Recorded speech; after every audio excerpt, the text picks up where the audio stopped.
Brazil ভক্তদের জন্য বড় দুঃসংবাদ, নেইমার ভিনিসিয়াস জুনিয়রকে ছাড়াই ২০২৪ কোপা আমেরিকার মতো বড় একটা আসরে নকআউট পর্বের কোয়ার্টার ফাইনাল ম্যাচে শক্তিশালী উরুগুর বিপক্ষে ব্রাজিল নামবে মাঠে। বিস্তারিত জানতে ভিডিওটা ধৈর্য সহকারে শেষ পর্যন্ত দেখবেন। ভিনিসিয়াস জুনিয়রকে হারিয়ে যেমনি হতাশায় রয়েছে ব্রাজিলের মাস্টারমাইন্ড কোচ ডরিবল জুনিয়র, তেমনি উরুগুর বিপক্ষের ম্যাচের আগেই ক্ষত শরীরে আবারও আঘাতের চিহ্ন ভেসে উঠেছে সবার চোখে মুখে। এর আগে সর্বশেষ ব্রাজিল উরুগুর মুখোমুখি হয় ২০২৩ সালে যুক্তরাষ্ট্র ২৬ বিশ্বকাপের বাছাই পর্বের ম্যাচে। সেই ম্যাচে ব্রাজিলের সুপারস্টার নেইমারকে গুরুতর ইনজুরি করেন উরুগুর একজন ফুটবলার।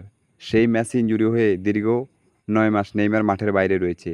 সেই ক্ষত চিহ্নটা ভেসে উঠেছে আজ আবারও ২০২৪ কোপা আমেরিকার কোয়ার্টার ফাইনাল ম্যাচে উরুগুর বিপক্ষে ব্রাজিল নামতেছে মাঠে। যে ইনজুরির ক্ষতচিহ্ন ব্রাজিলকে কুরে কুরে খাচ্ছে, সেদিন কাঁদিয়েছে নেইমারকে, কাঁদিয়েছে নেইমারের হাজারো ভক্তকে। হতাশ হয়েছে ব্রাজিল সিবিএফ কোচ।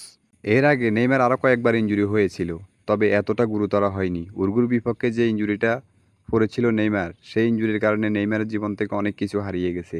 সেই ইনজুরির কারণে ব্রাজিলকে ভুগিয়েছে। সেই ইনজুরির কারণে নেইমার আর ফিরে আসতে পারেনি ২০২৪ কোপা আমেরিকার মতো এই আসরে। নেইমারের জীবন থেকে ২০২৪ কোপা আমেরিকার আসরটা হারিয়ে গেছে উরুগুর বিপক্ষে ইনজুরির চোটের কারণে। সেই উরুগুর বিপক্ষে ব্রাজিল মাঠে নামবে ২০২৪ কোপা আমেরিকার কোয়ার্টার ফাইনাল ম্যাচে আগামীকাল রবিবার বাংলাদেশ সময় সকাল ৭টা বাজে। গুরুত্বপূর্ণ এই হাই ভোল্টেজ ম্যাচটিতে যেভাবে পাচ্ছে না তারকা ফুটবলার নেইমারকে, তেমনি পাচ্ছে না রিয়াল মাদ্রিদের তারকা ফুটবলার ভিনিসিয়াস জুনিয়রকে।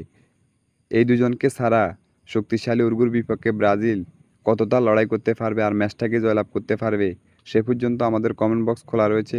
আপনি আপনার মহামূল্যবান কমেন্টটা করতে পারবেন এই ভিডিওতে, এবং খেলাধুলার সকল আপডেট নিউজ পেতে আমাদের চ্যানেলটি সাবস্ক্রাইব করে আমাদের পাশে থাকবেন।